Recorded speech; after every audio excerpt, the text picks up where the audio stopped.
మీ Shiva local leader channel మనతో పాటు పింగల్ రెడ్డి గారు ఉన్నారు.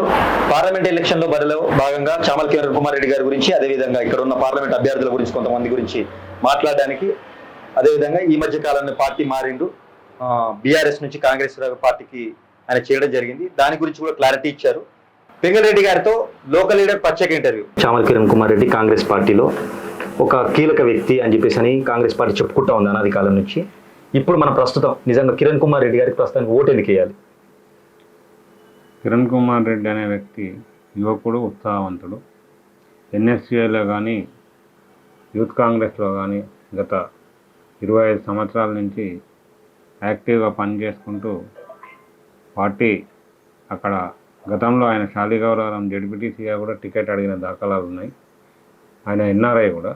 ఆ టైంలో ఆయనకు అకామిడేట్ చేయలేకపోయారు. అయినా కాంగ్రెస్లో ఉండి రాహుల్ గాంధీ కోటరీలో యాక్టివ్గా దాదాపు 10-12 సంవత్సరాల నుంచి, అంటే మన మన్మోహన్ సింగ్ ప్రధానమంత్రిగా ఉన్నప్పుడు కూడా రాహుల్ గాంధీ కోటరీలో ఉండి ఒక 3-4 రాష్ట్రాల ఇన్ఛార్జ్గా ఉండి ఢిల్లీలో మంచి పరిచయాలు ఉన్న వ్యక్తి. మన ప్రాంతంలో అటువంటి వ్యక్తికి కనుక మనం ఓటేసినట్టయితే ఇక్కడ ఎన్నో ప్రాజెక్టులు, ఎందుకంటే ఈ రాబోయే ఈ ఎన్నికల్లో రేపు 13 తారీఖు నాడు మన దగ్గర జరిగే ఎన్నికల్లో, ఈ సార్వత్రిక ఎన్నికల్లో దాదాపు ఇండియా కూటమి విజయం అనేది కంపల్సరీ అవకాశాలు సుస్పష్టంగా కనబడుతున్నాయి. ఎందుకంటే మోడీ అనేది దాదాపు 10 సంవత్సరాలు ఆయన చాలా చెప్పిండు, ఇంతవరకు ఏది చేయలేకపోయిండు. కాబట్టి ప్రజలందరూ కూడా దీన్ని గమనించి సమన్యాయం, ప్రజలందరికీ న్యాయం కావాలంటే కాంగ్రెస్ పార్టీ, ఎందుకంటే ఇందిరాగాంధీ ఆశయాలు కానీ రాహుల్ గాంధీ, ఇందిరాగాంధీ, నెహ్రూ వీళ్ళందరి త్యాగాల పునాది మీద ఏర్పడ్డ కాంగ్రెస్ పార్టీ అన్న ఒక మోడీ ఒక నినాదం తీసుకొచ్చారన్న, ఏంటంటే రామ మందిరం పెట్టి హిందూ అని చెప్పేసానని. కాంగ్రెస్ పార్టీ నిజంగా హిందువుల వ్యతిరేక పార్టీ ఎట్లా చూడొచ్చు అసలు? కాంగ్రెస్ పార్టీ అనేది ఈరోజు ఉన్న పరిస్థితుల్లో కేవలం ఒక భావోద్వేగాలను రెచ్చగొట్టడానికి మాత్రమే బీజేపీ ఆ ప్రయత్నం చేస్తుంది. అసలు మొట్టమొదటగా బాబ్రీ మసీద్ కూల్చింది ఎప్పుడు?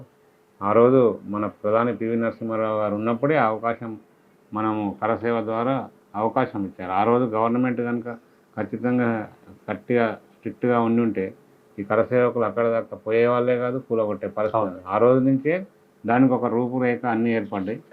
కాబట్టి కాంగ్రెస్ అనేది వ్యతిరేకం కాదు, ఇది సెక్యులర్ పార్టీ. అన్ని వర్గాలకు, అన్ని కులాలకు, అన్ని మతాలకు న్యాయం చేయాలనే దృక్పథంతో పనిచేసే పార్టీ. ఇంకోటి, తన ఒక దేశ స్వాతంత్రం తెచ్చిన పార్టీ కాంగ్రెస్ పార్టీ. కాబట్టి ఈ రామునికి వ్యతిరేకం అనేది కాదు, నిజం మాట్లాడుతున్నారు. అవతల పార్టీ భావోద్వేగం. పాయింట్కి వచ్చారని ఇది అడుగుదాం. నిజంగా రామరాజ్యం, రామ మందిరం ఓట్లపై ప్రభావం చూపే అవకాశం ఉందా? ఇప్పుడు ప్రభుత్వం ఉన్న వాళ్ళు ఎవరైనా చేసే పని ఆ రోజు ఉన్న పరిస్థితిని బట్టి ఆ రోజు చేస్తుంటారు. ఈరోజు గతంలో కాంగ్రెస్ ప్రభుత్వం ఉన్న టైంలో, ఇందిరాగాంధీ, నెహ్రూ టైంలో ఆ రోజు మన ఆర్థిక పరిస్థితి కరెంటు లేని ఊళ్ళల్లో కరెంట్ ఇచ్చింది. అవన్నీ మౌలిక సదుపాయాలు అన్నది ఏర్పడ్డాయి. ఈరోజు ఉన్న మన ప్రభుత్వానికి ఉన్న ఆదాయాన్ని బట్టి పనులు పెరుగుతాయి. అట్లనే వాళ్ళకి సౌలభ్యం ఉంది కాబట్టి వాళ్ళు రామ మందిరం అనేది కట్టారు. దాన్ని ఏంటంటే ఒక మోడీ చేసిండు అనే దాంట్లో అది లేదు. కాకపోతే కొద్దిగా కాంగ్రెస్ పార్టీ ఉంటే ఇంకొద్దిగా అందరినీ ఒప్పించి మెప్పించి కొద్ది చేసేవాళ్ళు, వాళ్ళు అవుట్ రైట్గా ఏదో చేయాలనే ప్రయత్నం అంటే పబ్లిక్ చెప్పుకోవడానికి చేయడమే తప్ప, ఇప్పుడు నిజంగా చెప్పాలంటే గత 10 సంవత్సరాలుగా మోడీ ప్రభుత్వం వచ్చిన తర్వాత చరిత్రను వక్రీకరిస్తారు. అసలు చరిత్ర ఏంది? ఆ రోజు స్వాతంత్రం గురించి పోరాడింది నెహ్రూ, సర్దార్ వల్లభాయ్ పటేల్, వాళ్ళంతా కలిసికట్టుగా ఉమ్మడిగా ప్రయత్నం చేసి తెల్లవాళ్ళ మీద, బ్రిటిష్ వాళ్ళ మీద పోరాడి స్వాతంత్రం అనేది తీసుకురావడం జరిగింది. ఆ రోజు వాళ్ళకి ఎక్కడ కూడా వాళ్ళకు వేరే లేదు, వాళ్ళ ఎజెండా ఒక భారతదేశానికి స్వాతంత్రం తీసుకురావాలని. ఈరోజు చరిత్రను వక్రీకరించి గాంధీ అట్లా చేసిండు, నెహ్రూ ఇట్లా చేసిండు, వాళ్ళు ముస్లిమ్స్ ఇలాది అని ఏంటంటే మొత్తం తిరగరాసి ఏదో పబ్లిక్ సోషల్ మీడియా ద్వారా విద్వేషాలను, వీళ్ళు అసలు మొత్తం మేమే, మా దేశభక్తి అంటే మేమే హిందువులము, అవతలవాడు ఎవడు కాదు, ఓన్లీ బీజేపీ కండవ కప్పుకున్నాడే హిందూ అని దాన్ని చూపిస్తారు. కానీ అది చాలా తప్పు ప్రజలందరికీ కూడా. అన్న ఇప్పుడు మీరు మాట్లాడుకున్నాం కాబట్టి కాంగ్రెస్ పార్టీ నుంచి ఇక్కడ లోకల్గా మన కుంభమణి కుమార్ రెడ్డి గారు కూడా మాటిచ్చారు, దేవాలయాలను మేము పునరావృతం చేస్తాం, ఇక్కడ స్థానికంగా ఉన్న అక్కన్న మాదన దేవాలయానికి నేను 40 కోట్లు పెడతాను, కాలువల పునాది కానీ కాలువ కానీ, అదేవిధంగా మిగతా కొన్ని కాలువల కోసం నేను డబ్బులు వెచ్చించి తప్పకుండా డెవలప్ చేస్తానని చెప్పేసి, దీని గురించి మీరు ఒపీనియన్ ఏంటన్నా? నిజంగా మేము ఇప్పుడు గత 10 సంవత్సరాల కింద నేను కాంగ్రెస్ పార్టీ నుండి ఎంపీపీగా ఎన్నిక కావడం జరిగింది. మా మా భార్య ప్రణీత గారు. తర్వాత కొన్ని అనివార్య కారణాల వల్ల, పరిస్థితుల ప్రభావం వల్ల పార్టీ మారడం జరిగింది. అప్పుడు జరిగిన దాంట్లో ఆ రోజున్న సిచ్యువేషన్లో టీఆర్ఎస్ పార్టీ అనేది ఇక్కడ మనం అధికార పార్టీలో ఉంటే మనకు డెవలప్మెంట్ అనేది వస్తుంది అనే ఉద్దేశంతో మనం అక్కడ పోయినాం. కాకుంటే మా భావజాలం అంతా కూడా మేము చిన్నప్పటి నుండి యూత్ కాంగ్రెస్ కానీ, ఎన్ఎస్యుఐ కానీ, మెయిన్ కాంగ్రెస్ కానీ, ఇక్కడ మండల పార్టీ ప్రెసిడెంట్గా 7 సంవత్సరాలు కంటిన్యూస్గా ఉండడం జరిగింది. అయితే అనిల్ కుమార్ రెడ్డి గారు అసలు ఆయన ఓడిపోయినా కానీ గత 5 సంవత్సరాలు, దాదాపు 9 సంవత్సరాల నుంచి పార్టీని కాపాడుకుంటూ ఒక 40 ఏళ్ళ చరిత్రను తిరగరాసి ఈరోజు ఎమ్మెల్యేగా ఎన్నిక కావడం జరిగింది. అని తిరిగిన ప్రాంతాలను కానీ, ఎక్కడ ఏ సమస్య ఉంది, ఎక్కడ ఏది అవసరం, ఎక్కడ అనేది దీన్ని మొత్తం ఆయన మైండ్లో దీని స్వరూపం, భువనగిరి నియోజకవర్గ స్వరూపం అనేది ఆయన మనసులో ముద్రించుకుపోయింది. కాబట్టి ఆయనకు అవగాహన ఉంది ఎక్కడ ఏం చేస్తే.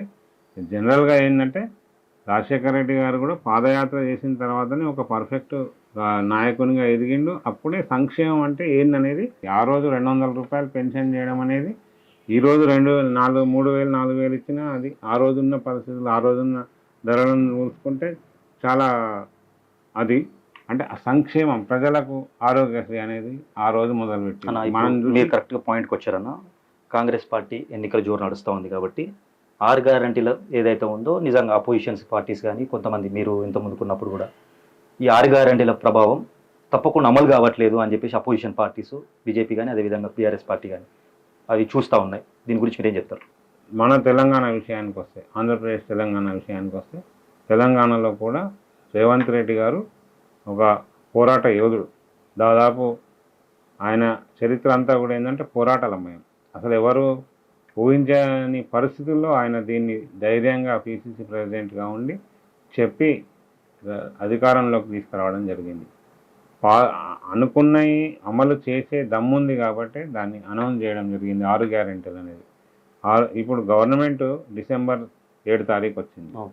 ఆ తర్వాత మనం పట్టుమని 3 నెలలు ప్రభుత్వం నడిపే టైంలోనే మనకు ఎలక్షన్ కోడ్ రావడం జరిగింది.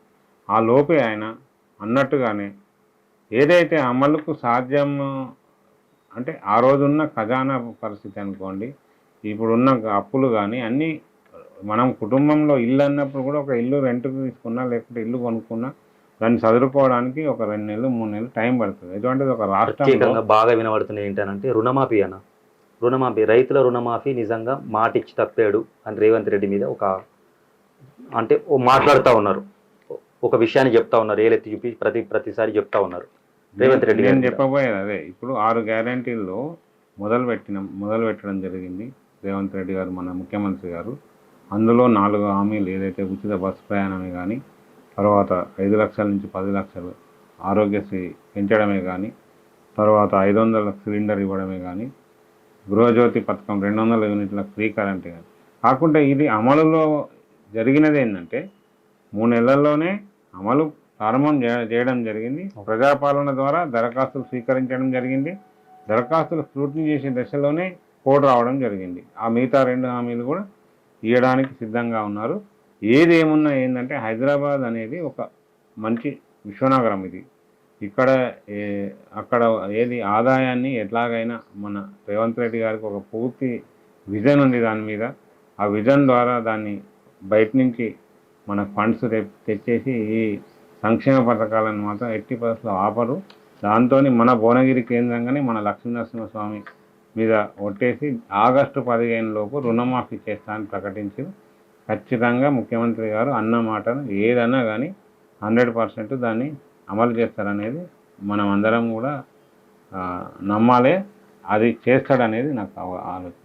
ముఖ్యంగా అన్న, ఇక్కడ ఎయిమ్స్ ఏర్పాటు కోసం అన్ని ప్రభుత్వాలు ప్రభుత్వాలు ఏర్పడకున్నా సరే, కేంద్రంలో నుంచి బీజేపీ కానీ, ఇప్పుడు ఏర్పడ్డ కాంగ్రెస్ కానీ, అంతకుముందుకున్న బీఆర్ఎస్ పార్టీ కానీ చెప్పుకుంటా ఉన్నా, ఎయిమ్స్ని మేము ఏర్పాటు చేసాం, మేము కష్టపడితేనే వచ్చింది అని చెప్పేసి. ఎవరి నుంచి చూడొచ్చు, అసలు ఎవరు ఏర్పాటు చేశారు? 2005లో సీఎంగా ఉన్న రాజశేఖర రెడ్డి గారు ఆయన ఆలోచన నుంచి 2009లో నిమ్స్ హాస్పిటల్ కింద దీనికి ఫౌండేషన్ వేయడం జరిగింది. తర్వాత కొన్ని అనివార్య కారణాల వల్ల, అంటే ఈ భూమి 160 ఎకరాల భూమి ఆ రోజు ల్యాండ్ ఎక్విజిషన్ చేపించి ఆ రోజు నేను సర్పంచ్గా ఉన్నా. ఈ ఫౌండేషన్ పడ్డ రోజు నిమ్స్ హాస్పిటల్కు నేను ఇక్కడ ప్రథమ పౌరుని ఈ గ్రామానికి. ఆ రోజున్న కొంత ఏరియా అక్కడిక్కడ చూస్తుంటే ఇదైతే మంచిగా ఉంటుందనే ఉద్దేశంలో, హైవేకి ఉంటుందని, మన ప్రాంతానికి ఒక అభివృద్ధి జరుగుతుందనే ఉద్దేశంలో నిమ్స్ హాస్పిటల్ ఫౌండేషన్ వేయడం జరిగింది. తర్వాత క్రమంలో ఇక్కడ ఉన్న ఇన్ఫ్రాస్ట్రక్చరు ఇవన్నీ చూసిన తర్వాత ఎయిమ్స్ హాస్పిటల్ అనేది మనకు విభజన హామీలలో భాగంగా తెలంగాణకు ఒక ఎయిమ్స్ హాస్పిటల్ ఇవ్వాలి. అది మేమిచ్చినామంటే కాదు, ఆ రోజు బీజేపీ ప్రభుత్వం వచ్చింది. వీళ్ళు ఏం విభజన జరిగాక ఎప్పుడో రావాల్సిన ఇది 2019 దాకా ఆపి ఆ రోజు ఎలక్షన్ల ముందు ఒక 5 సంవత్సరాలు డిలే చేయడం జరిగింది. లేకుంటే ఈ పాటికి మనతో పాటు మంగళగిరిలో ఎయిమ్స్ మనకన్నా ముందే విభజన హామీల ప్రకారం ఇచ్చిర్రు. అది ఆల్రెడీ ఫుల్ ఫ్లెడ్జ్లో 4 ఏళ్ల నుంచి ఫంక్షనింగ్ చేస్తుంది. అవును. మనకు మాత్రం 4 ఏళ్ళు ఇబ్బంది పెట్టి తర్వాత ఇచ్చారు. ఏది అది మన హక్కు, వాళ్ళు మనకేం వెతికి ఇవ్వలేదు. బీజేపీ ప్రభుత్వం గట్టిగా చెప్పుకుంటా ఉంది. అది అసలు కాంగ్రెస్ చెప్పాలంటే ప్రభుత్వం ఇప్పుడు ఉన్నప్పుడు బీఆర్ఎస్ అంటే మా ఎంపీగా చేసిన వ్యక్తి బూర నరసయ్య గౌడ్ గారే చెప్తా ఉన్నారు, ఇది నేను ఫుల్ ప్లేజ్గా కొట్లాడడం వల్లనే, నేను పోరాటం చేయడం వల్లనే ఎయిమ్స్ అనేది ఏర్పాటైంది అని చెప్పేసి బీజేపీ బాగా ప్రచారం చేసుకుంటాం. దీన్ని ఎలా చూడొచ్చు? ఇది 2019 డిసెంబర్లో ఇది ప్రకటన వచ్చింది ఎయిమ్స్ అనేది. కావాలంటే మీరు రికార్డులు సరిపోవచ్చు. తర్వాత 2020 జూన్ 2 తెలంగాణ ఫార్మేషన్ డే నాడు ఇక్కడ మనకు ఏది ఓపీ కానీ అవన్నీ స్టార్ట్ చేయడం జరిగింది ఎయిమ్స్. ఆ రోజు ఆయన ఎంపీగానే లేడు. ఆయన ఎలా అంటాడు? ఆ రోజు బీజేపీ పార్టీలలో ఆయన ఎంపీగా లేడు. రెండు లేనప్పుడు హౌ ఇట్ ఈస్ పాసిబుల్ నేను చేసిన అనడానికి తర్కమే లేదు. ఆ రోజు ఉన్న పరిస్థితుల్లో గవర్నమెంట్ నిమ్స్ హాస్పిటల్ అనేది పెట్టాలని ఓపీ స్టార్ట్ చేయడంలో ఆయన ఆ రోజు ఉన్నాడు. కానీ నిమ్స్ వేరు, ఎయిమ్స్ వేరు కదా. ఎయిమ్స్ అనేది మనకు కాంగ్రెస్ పార్టీ ఇచ్చిన విభజన హామీలలో భాగంగా వచ్చిందే తప్ప ఇక్కడ బీజేపీ ప్రభుత్వం లేకుంటే బూర నరసయ్య గౌడ్ లేకుంటే ఇంకో టీఆర్ఎస్ ప్రభుత్వం వల్ల వచ్చింది కాదు. కేవలం ఆ క్రెడిట్ అంతా కాంగ్రెస్ పార్టీకే దక్కుతుంది. అన్న మీ ఇప్పుడు ఈ కరెక్ట్ పాయింట్కి వచ్చారు కాబట్టి టీఆర్ఎస్ ప్రభుత్వం అని చెప్పేసి అన్నారు. మిమ్మల్ని బాగా అధికార పార్టీ సైడ్ ఎలా ఉంటే అలా ఉంటారని చెప్పి బాగా విమర్శలు వినిపిస్తూ ఉన్నాయి. దీన్ని ఎలా తిప్పికొడతారు, ఏం మాట్లాడతారు దీని గురించి? ఇందులో ఒకటే అండి, అధికార పార్టీ అనేది ప్రజలకు అది రాజకీయం అనేది ఎప్పటి వరకు అవసరం? ఎలక్షన్ల వరకే రాజకీయం అవసరం. తర్వాత మన ప్రజల బాగోగులు, మనం నమ్ముకున్న వాళ్లకు సహాయం చేయడం, మన ప్రాంతాన్ని అభివృద్ధి చేయడం చేయాలంటే, అభివృద్ధి కావాలంటే మనము కంపల్సరీ అధికార పార్టీకి మనం సపోర్ట్ చేయాలి. వాళ్ళకి సపోర్ట్ చేసి మేము వేరే కండిషన్స్తో రాలి. మన ప్రాంత అభివృద్ధి కావాలంటే మనం అధికార పార్టీలో చేరాలి. మేము అక్కడ ఉన్నంత వరకు అక్కడ కరెక్ట్గా పార్టీకి పనిచేసినాం, పార్టీతోని మేము పనిచేసినాము, ప్రజలకు పని చేయించినాం. అక్కడ కొన్ని విధానాలు నచ్చక, కొంతమంది వ్యక్తులు నచ్చక పార్టీ మారడం జరిగింది. మా ప్రాంతంలో, ఈ గ్రామంలో కానీ మా ప్రాంతంలో ఉన్నా కానీ అవగాహన ఉంది మాకు దీని మీద. గత 22 సంవత్సరాల నుంచి రాజకీయంగా సర్పంచ్గా, ఎంపీపీగా, మా భార్య జడ్పీటీసీగా ఈ ప్రాంతంలో ఏది కావాలి ఏంది అనేది అవగాహన ఉంది. అవన్నీ కంప్లీట్ కావాలంటే అధికార పార్టీలోకి పోతేనే జరుగుతుంది అనే ఒక ఆలోచనతో పార్టీ మారడం మా సొంత లాభం గురించి కాదు. చాలా మంది చెప్తా ఉన్నారు సొంత లాభాల కోసం మాత్రం ఎప్పుడైనా సరే అధికార పార్టీ సైడ్ ఉంటాడు పింగల్ రెడ్డి గారు అని చెప్పేసి అంటే మీరేం చెప్తారు? అదే అంటున్నా, ఇప్పుడు సొంత లాభం అంటే ఈ పని అధికార పార్టీలోకి రావడం వల్ల నాకు ఈ పని అయింది అనేది నాకు ఎక్కడైనా ఎవరైనా ఉంటే ఛాలెంజ్ చేస్తున్నా. దీన్ని పోయి పని చేయించుకున్నాను. నేను బరాబర్ చెప్తున్నా, నేను ప్రజల కోసం నా సొంతం పార్టీ మారడం వల్ల నాకు సీనియారిటీ పోయి నాకు నష్టాన్ని స్వతహాగా నా సొంతంగా నష్టం జరుగుతుంది. కానీ ప్రజలకు లాభం చేయాలంటే నాకు తప్పనిసరి పరిస్థితుల్లో ప్రజల కోరిక మేరకు నేను పార్టీ మారడం జరిగింది. ఇప్పుడు ఖచ్చితంగా అందరం కూడా మనం చేయి గుర్తు చామల కిరణ్ కుమార్ రెడ్డి గారి హస్తం గుర్తుకు మన ఎమ్మెల్యే గారు చాలా మంచివారు అనిల్ కుమార్ రెడ్డి గారు. ఆయన నాయకత్వంలో ఇక్కడ ఈ మండలంలో కానీ ఈ గ్రామంలో కానీ గతంలో ఉన్న మెజారిటీకి డబల్ మెజారిటీ చూపించి మేము ఖచ్చితంగా ఇక్కడ అవసరమైన పనులను ఎమ్మెల్యే గారు గతం నుంచి చెప్పుకుంటూ వస్తూ ఉన్నారు. అనిల్ కుమార్ రెడ్డి గారు కూడా ఏదైతే మూసి ప్రక్షాళన కానీ బ్రిడ్జ్ కానీ ఇక 2 పనులు చాలా మేజర్గా ఉన్నాయి. ఇవి బునాది కానీ కాలువ గురించి కానీ ఇవి చాలా మేజర్. ఎందుకంటే ఇక్కడ ప్రాంతం కానీ అదేవిధంగా నల్గొండ కానీ ఉమ్మడి నల్గొండ ఆలేరు వరకు ఈ గనక డెవలప్ అయితే తప్పకుండా అన్ని ప్రాంతాలు డెవలప్ అవుతాయి అని ఒక ఆలోచనతో మూసీ ప్రక్షాళన, బునాది కానీ కాలువ, అదేవిధంగా ఇక్కడ ఉన్న బ్రిడ్జు ఇవి ఎప్పుడు పూర్తయ్యే అవకాశం ఉంది, ఎప్పుడు చేస్తా అని చెప్పేసి. ఎందుకంటే గతంలో ఉన్న కుమ్మమల్లి కుమార్ రెడ్డి గారు కూడా దీని మీద ప్రస్తావిస్తూ వస్తున్నారు. ఇప్పుడు ఒకటే నేను ఇంతకుముందుకే ఒక టాపిక్లో చెప్పాను, మన అనిల్ కుమార్ రెడ్డి గారు గత 9 సంవత్సరాలుగా ఈ ప్రాంతాన్ని ప్రతి గ్రామాన్ని ప్రతి పల్లెను విజిట్ చేయడము, అక్కడ ఉన్న సమస్యలను అవగాహన చేసుకొని ఎక్కడ ఏం చేయాలనే పూర్తి అవగాహనతో ఉన్న వ్యక్తి. అటువంటి వ్యక్తి ఏది అవసరం మనకు, మూసీ ప్రక్షాళన అనేది ఇక్కడ అవసరం. దాంతోపాటు మన ముఖ్యమంత్రి గారు దృష్టిలో అది టాప్ ప్రియారిటీలో ఉన్నది. ఒక్క మూసీ ప్రక్షాళన చేయడం వల్ల దాన్ని ఎంత పొడుగుందో దాని తీరం వెంబడి పూర్తి అభివృద్ధి జరుగుతుంది అనే ఒకే ఒక లక్ష్యం. తర్వాత ఇక్కడ ఉన్న ప్రజలు చాలా కాలంగా అందులో మన మండలానికి చూసుకుంటే మక్తానంతర నుంచి మొదలు పెడితే జంపెల్లి వరకు మూసీ వెంబడి దాదాపు ఒక 10-12 గ్రామాలు ఆల్మోస్ట్ 35-40% ప్రజలు దాని మీద డిపెండ్ అయి ఉన్నారు.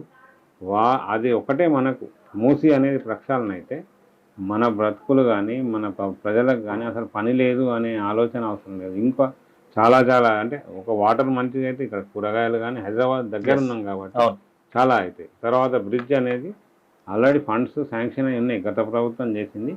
కాకుంటే దాని మీద పర్యవేక్షణ లోపంతో ఆయన చేపించలేకపోయాడు. అనిల్ అన్న గారికి దాని మీద అవగాహన ఉంది కాబట్టి ఆల్రెడీ ఆయన ఈ మూసీ కాలువల గురించి ఒక 400 కోట్ల రూపాయలు ప్రభుత్వం నుంచి అడగడం జరిగింది. దాంతోపాటు బ్రిడ్జ్ విషయంలో కానీ దాన్ని గత ప్రభుత్వం నిర్లక్ష్యం చేసి ఆ 20% కాంట్రిబ్యూషన్ కట్టక ఆ ఫండ్స్ తేలేకపోయింది. ఈరోజు ముఖ్యమంత్రి గారు పూర్తి అవగాహనతో అవి అన్నీ కూడా ఏవేవి మన హక్కుగా వచ్చే ఫండ్స్ ఏవైతున్నాయో అన్నీ తీసుకురావడానికి ఆయన పూర్తి ఒక అవగాహనతో ఉన్నాడు ముఖ్యమంత్రి గారు. దాంతోపాటు ఇక్కడ ఎమ్మెల్యే గారు కూడా మంచి ఆలోచన పరుడు, ఆయనకు పూర్తి ఇంజనీరు అవగాహన ఉంది, ఎక్కడ ఏం చేయాలి ఏందనేది ఉంది. ఆయన మన ప్రాంతాన్ని బ్రహ్మాండంగా అభివృద్ధి చేస్తారు. చామల కిరణ్ కుమార్ రెడ్డి గారికి ప్రత్యేకంగా ఎందుకు ఓటేయాలి, నిజంగా ఈ ప్రాంతానికి ఏం అభివృద్ధి చేస్తాడు, ఏం హామీలు ఇస్తారు అని చెప్పేసి అడిగితే ఏం చెప్తారన్నారు? ఇప్పుడు చామల కిరణ్ కుమార్ రెడ్డి గారు మనకు ఒక్కటి మన భువనగిరి కాన్స్టిట్యున్సీ అంతా ఏం చేస్తాడనేది ఒక ఎత్తు. మన ప్రాంతం విషయానికి వస్తే ఈరోజు ఇక్కడ ఎయిమ్స్ హాస్పిటల్ అవుతుంది. ఇంకో 1 year 2 yearsలో అది ఫుల్ ఫ్లెడ్జ్డ్గా జాతికి అంకితం చేయడం జరుగుతుంది. ఇక్కడ స్థానికులకు అంటే ఈరోజు ఉన్న పరిస్థితి గత 4 ఏళ్ల కింద ఉన్న బీబీనగర్కు ఈరోజు ఉన్న బీబీనగర్ పరిస్థితి ఏందో మీరందరూ గమనిస్తే తెలుస్తుంది.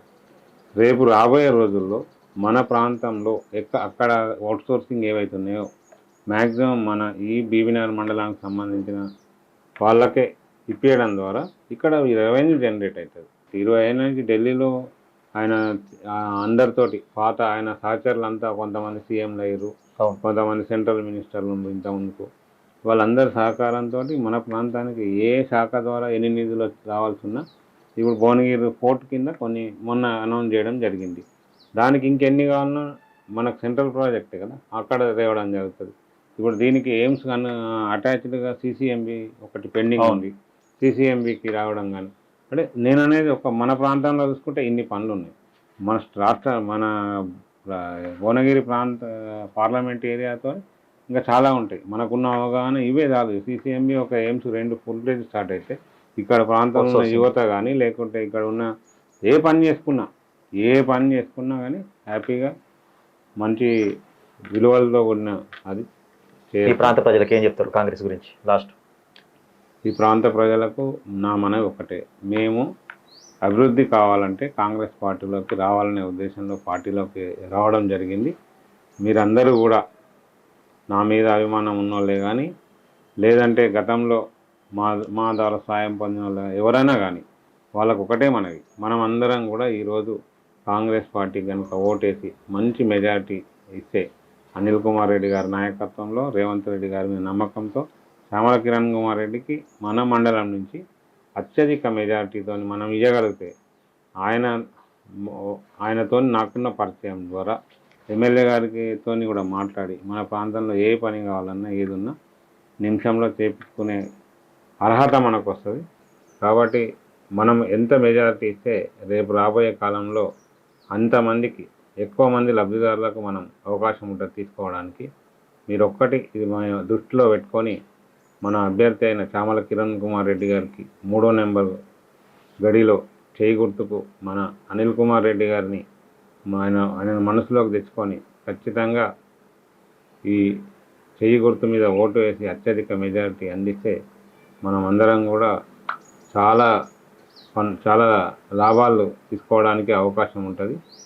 మీరు ఇక వేరే ఆలోచన చేయొద్దు. మిగతా 2 పార్టీలకు వేసిన ఓట్లు ఏవైనా మురిగిపోయేటివి. బీఆర్ఎస్ అనేది ఇక లేవలేని పరిస్థితిలో ఉంది. బీజేపీ అనేది ఓన్లీ మతతత్వం మీద భావోద్వేగాల మీద పోరాటం చేసే పార్టీ. సంక్షేమం కానీ అన్ని 5 న్యాయాలు మన రాహుల్ గాంధీ ద్వారా ప్రకటించిన మేనిఫెస్టోను ఒక్కసారి గుర్తు తెచ్చుకొని ఈ 6 గ్యారెంటీలు మన రాష్ట్రంలో చేసే వాటిని గుర్తు తెచ్చుకొని అందరూ కూడా చేయి గుర్తు మీద ఓటు వేయగలరని సవినయంగా మనవి చేస్తున్నాను. థ్యాంక్ యూ సో మచ్ అన్న, టైం ఇచ్చినందుకు. Thank you.